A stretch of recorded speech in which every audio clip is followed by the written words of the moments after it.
გაგიკვირდებათ, მაგრამ სად ვარ იცით? დღეს ვარ პოდგორიცაში, მონტენეგრო. აი აქ ვარ დღეს, რა ვიცი, გადავშალე რუკა, ფიქრობდი რომელ ქვეყანაში წავიდე, რომელშიც ჯერ არ ყოფილვარ და გადავწყვიტე წავიდეთ მონტენეგროში. და აი სულ რაღაც 24 საათი დამჭირდა ფრენა, იქ ისტანბული, ჩიკაგო, ისტანბული, პოდგორიცა და აი ღამის 10 საათია და ვარ პოდგორიცაში და პოდგორიცას მთავარ მოედანზე. ბატონო.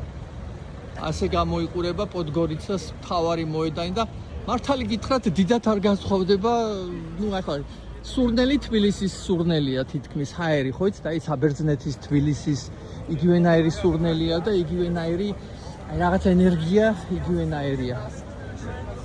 დღეს არასკევია და ენერგია არის რა, ჩქეფს სიცოცხლე.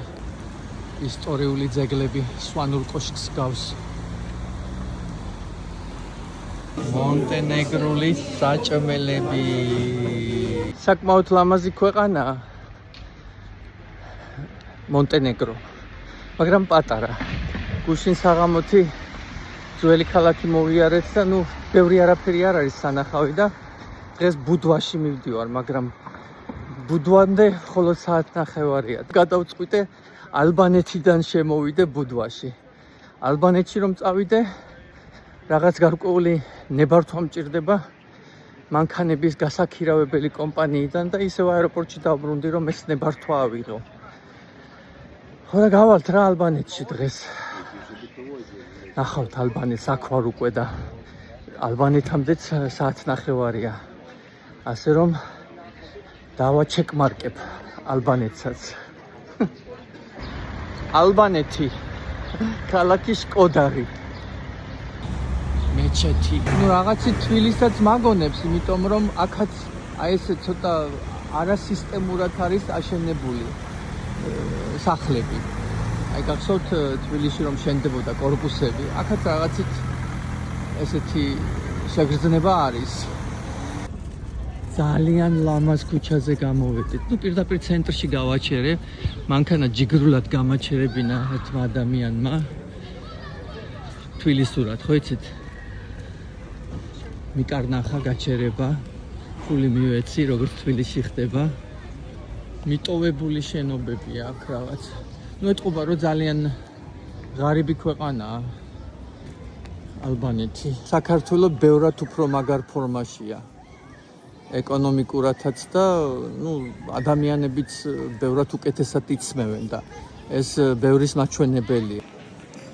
საინტერესო ფაქტი, კაფეებში მხოლოდ კაცები ზიან. ძალიან ბევრი კაფეა, სადაც მხოლოდ კაცები ზიან. გავგიჟდი. საინტერესო ქანდაკება ალბანური დროშებით შემორტმული პატრიოტი ლუიჯი გურაკუიკი. მოკლედ ვერ ვკითხულობ, მაგრამ ალბათ ამათი ბელადი იყო. და დედა ტერეზა. ტერეზა მოგეხსენებათ ალბანელი ქალბატონი იყო და ძალიან ბევრი გააკეთა, ბევრი ქველმოქმედება. აქ არის ქრისტიანული უმცირესობა. ძალიანაც პატივსცემენ. მეჩეთი, კლასიკა. რაც ულამაზესი ქუჩა იქნება. უძრავი ქონების თვალსაზრისით მშვენიერია. რა ლამაზად შეღებეს ეს ფანჯრები. ჯერჯერობით ხომ შესაკეთებელია, მაგრამ მაინც ლამაზია. სულ ისე დგომას ხელოვნება მაინც ალამაზებს. ლამაზი პატარა ქუჩა. აი ესეთი კაფეები მიყვარს. და აქვე ულამაზესი ეკლესია. ულამაზესი არ ვიცი, მაგრამ დიდი.